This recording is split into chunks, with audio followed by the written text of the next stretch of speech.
What's making those awful noises? Marie asked.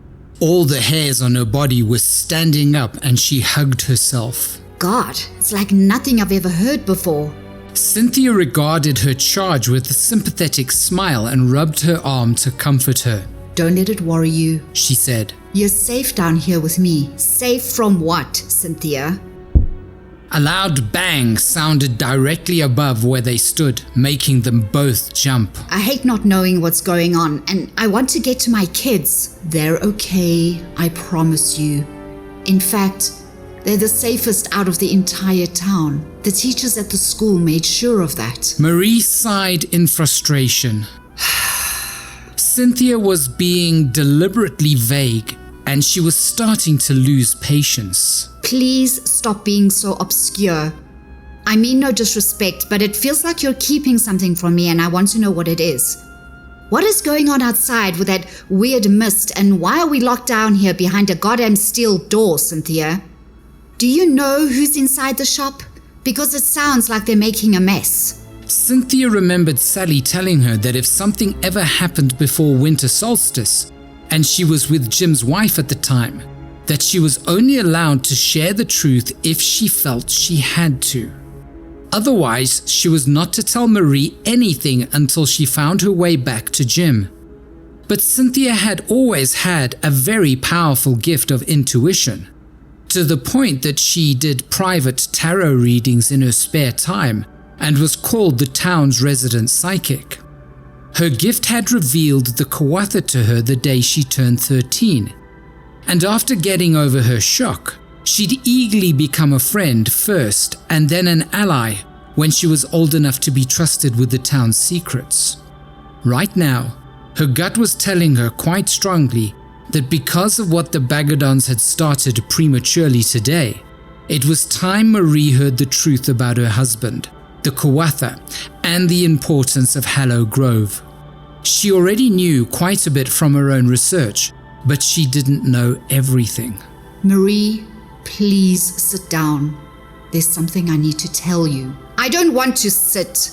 I want my children and I want to know if Jim's okay, she said angrily. Jim is the safest out of all of us, I assure you. Marie looked at her with a frown. What do you mean by that? Cynthia patted the seat of the armchair beside her and smiled reassuringly. I'm going to tell you, but I need you to sit down first. Whatever it was that her boss wanted to tell her seemed serious, and it stirred Marie's curiosity. If she was about to get answers to what was going on, then she needed to hear it. Okay, I'm listening, she said as she sank into the leather armchair. Wait here, I have to fetch something. Cynthia made her way to the back of the storage room where she kept her most precious books. The tome she was looking for was stored away in an airtight cupboard to prevent moisture from damaging it. It was nearly 400 years old but still in excellent condition, thanks to the people who had owned the bookstore since it was built in the early 1700s. The town library had many historic records from the last 4 centuries, but the oldest and most accurate had always been right here under her personal care. Cynthia had inherited the store from her grandmother, who had looked after it since she inherited it from her mother. In fact, the store had been in Cynthia's family since the mid-1800s because of the secrets it contained, secrets that could potentially create utter chaos across the entire world.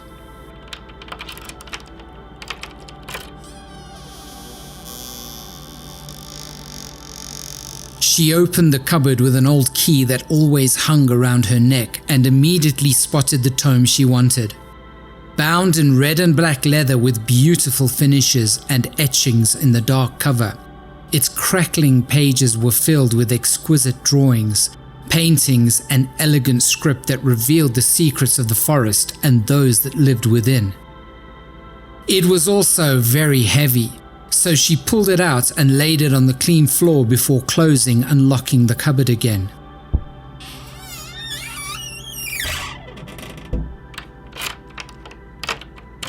Lifting the book with a small grunt, she held it in 2 arms against her body and made her way back to an impatient Marie. Placing the book on the little coffee table with a thud, she pulled it closer to Marie and then sat down on her chair. Taking Marie's hand in hers, she waited until she had the curious woman's full attention, then said, What you are about to see and hear is going to seem surreal and even entirely unbelievable. But I want you to know from the start that everything in this book is the truth. Marie didn't know why, but her heart had started pounding. Is this about that research I did on the town when Jim and I first got here? She didn't know why she felt it was about that. She just did. Yes, it is. And you'll finally understand why I was willing to share some things with you, but not others. Marie drew in a deep breath and let it out in a rush, and wondered what the old book was about. Okay, she said with a shrug, and clasped her hands tight in her lap. I don't know why I feel so nervous. It's silly. No, it's not. Cynthia said. Because this is going to change your life forever, Marie. You're serious, aren't you? Cynthia nodded slowly. That seems a bit dramatic. Cynthia laughed. Oh, it is. She confirmed, then grew serious again. Marie, it's very important that you give me your permission to share this with you. Agreements are very powerful and binding. You can't feel even the slightest bit hesitant, and you need to keep an open mind. Marie swallowed hard. She'd always known there was something about the town and its residents that made them different to other towns, and now it seemed she was about to get the answers to all those questions she and Jim had been asking when they first got here. All right then, she said with a slight tremor in her voice. I will keep an open mind, I promise. Cynthia smiled, then opened the thick cover of the tome and carefully rested it on the table. This is the oldest book I have in the shop, and it contains the full history of all those who have lived in Hallow Grove since the first settlers came here in 1672. Wow. Marie said and stared at the beautiful book. It was in excellent condition. Cynthia turned to the first page that showed a glowing, nondescript figure floating in the air above a vast green forest. Beneath the figure, written in Old English, were the words, "The ancient ones of unto us rule the earth, and we mere mortals are but their servants." She interpreted it for Marie and watched her reaction closely. Marie's eyes widened. The ancient ones? Are those fairies? They don't like that word, but yes, they are. So the settlers were speaking the truth about creatures in the forest taking their babies at summer solstice? Cynthia grimaced and nodded. Yes, but there is something you need to understand. There are thousands of different immortal races living in every forest across the earth. and many of them practice these ancient rituals. Well, they used to, but since about the mid-1800s, not anymore. One of those races lives right here in the forest around Hallow Grove. Do they look like this? They're beautiful. No. This is an accurate rendition of a Kuatha, a fire elemental. She drew in a deep breath to steady her nerves because revealing the secrets of the Ancient Ones could have dire consequences. The Kuatha have been living among us in Hallow Grove for over 3 centuries, and the Bagadons for even longer. The latter are a warrior race that hate humans and are seeking to reclaim Mother Earth, called MONIQUE'S by the Ancient Ones. Marie felt her mind tilt. She had so many questions. What do you mean they live among us? Everything you learned about what happened to the babies is true, unfortunately. Those toddlers who return to their parents a year later are called changelings, and they come from the Bagadons. The town has been populated with them since the settlers first started leaving their firstborn in the forest.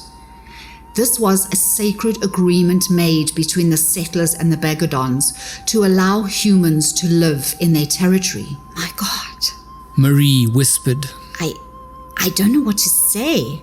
I know it's hard, but here, it's easier if I show you.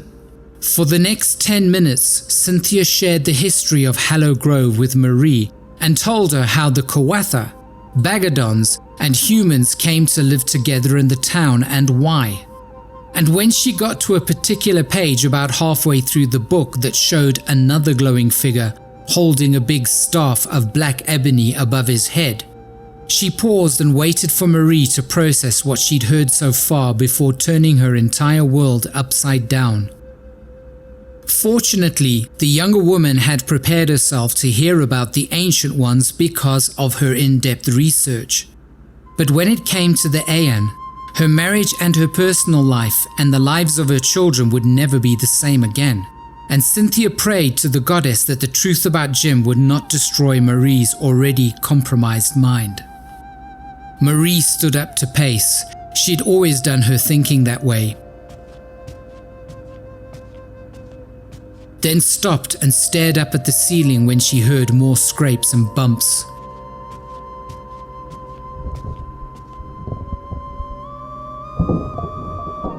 Is what is happening outside got something to do with the Ancient Ones? Yes, we are hiding from the Bagadons. Those 2 loud horns you heard earlier that made me freak out and push you down the stairs with no explanation were calls from their tribal leader to transform and discard their humanity and begin reclaiming the town. Marie looked at her in shock. What? That's insane. She ducked instinctively when another loud thump sounded right above her. Are we safe down here? Cynthia stood. Come, let me show you something. She led Marie to the steel door and she gasped in wonder. The Kuatha protection sigils were glowing bright blue all over the door, walls and ceiling. We are very well protected from the Bagadons, Marie, and so are your children. The Kuatha have been preparing for the possibility of this day for a long time, so there's no need to worry, okay? Marie tentatively ran her hand over the symbols on the door and felt a mild electric shock like static. She quickly withdrew her hand and rubbed her fingertips together. Why have the Bagadons decided to change back? I haven't gotten to that part of the story yet. Are you one of these Kuatha? Cynthia chuckled. No, but I am an ally. There are many humans who have been helping the Kuatha prepare for this day, and it is a day like no other. What do you mean? Cynthia put her arm around Marie's shoulders and led her back to the table. Let me tell you about the hero who will make all this madness go away and help bring about a new age for all of mankind. Who's that? Marie asked as she sat down and looked at the strong, proud male figure on the page. Why, your husband, of course.